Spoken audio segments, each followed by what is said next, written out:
Mhm. So, Sir Leonardo, medyo may iba naman po tayo ng konti, dahil sa inaasahan po natin na mararanasan ito pong epekto ng El Nino by the month of June. So, parang higit isang buwan na lamang po, Sir Leonardo. And idagdag pa, ito pong nararanasan pa rin po nating epekto po ng krisis. Paano po pinaghahandaan sa sektor ng agrikultura yung magiging production po ng ating mga magsasaka at matiyak na hindi po magkukulang sa pangangailangan po ng ating bansa?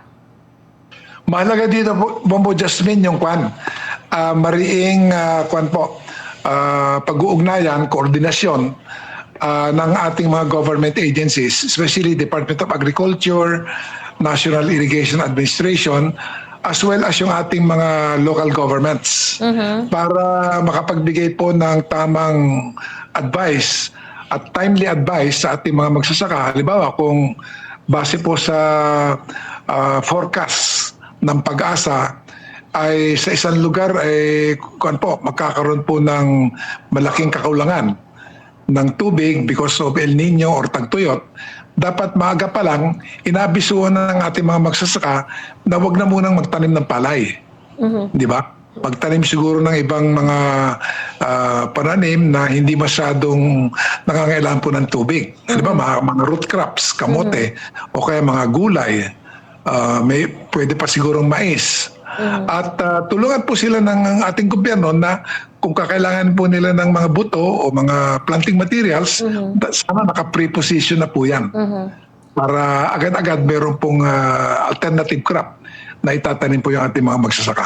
So kung mangyayari po ito, sir, is there any guarantee na hindi rin po tayo magkukulang po ng supply po ng bigas sa ating bansa? Kasi baka pag nangyari yan, ang magiging sistema, baka tataas na naman po yung volume ng i-import po nating bigas sa ibang bansa, Sir Leonardo.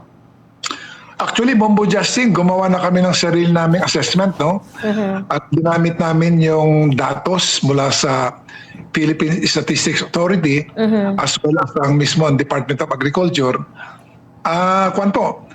Tinataya namin, Bombo Justin, na sa unang 6 na buwan na kasakuyang taon, bababa na ang produksyon natin ng palay at consequently yung bigas po ng 6% sa unang 6 months of 2026. Ngayon, sa the rest of the year, from July all the way to December 31, ay dyan po magkakaproblema ng malaki. Kasi yung mag-umpisa po ng taniman ng halimbawa palay, ito pong Mayo at saka June, ang anihan po niyan, bandang earliest is September all the way up to November, dyan po mararamdaman yung epekto ng masyadong pagmahal ng presyo ng pataba, fertilizer, at masyadong pagmahal ng presyo ng mga fuel products. Marahil marami sa ating mga magsasaka magbabawas sila ng ginagamit na binhi at saka pataba, maapektahan po yung kanilang production pagdating po na anihan.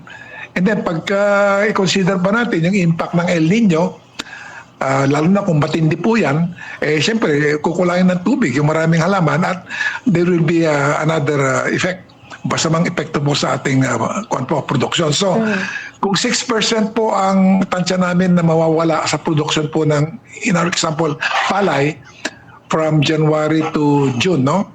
Tapos, according to the Department of Agriculture, the remainder of the year, ang best scenario, sabi nila, magkakaroon po ng reduction po ng 20% ng palay production from July to December.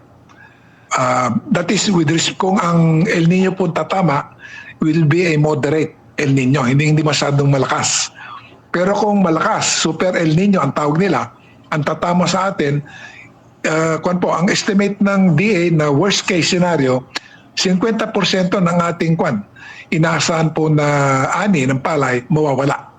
So, i-take into account natin, no? First 6 months, 2026, 6% drop in palay production. And then the rest of the year, pagka moderate El Nino, 20% ang mawawala And then very strong El Nino, mawawala 50%. Kung worst scenario po ang mangyayari, we estimate po kakailangan po natin umangkat ng bigas ng halos 7 milyong tonelada. That will be doble po ng ating inangkat in 2025. Alam mo, Bombo Justin, mabigat yan kasi ang laki po ng ating ang halaga na lang ng ating pong angkatin. In peso terms, siguro yung kung worst case scenario ang mangyayari, ang angkatin po natin na bigas ay 7 milyong tonelada. Ang halaga po niyan mga 210 billion pesos. Dagdagan talaga ang budget na ibibigay ng ating pamahalaan, sa fertilizer, fuel subsidy, at iba pa para maengganyo ang ating farmers na palakasin yung kanilang produksyon. At hindi lang dagdagan ng pondo, dapat apurahin po yan. Kasi remember, ang start po ng taniman po ng palay next month na. Tapos yung El Nino expected na tatama.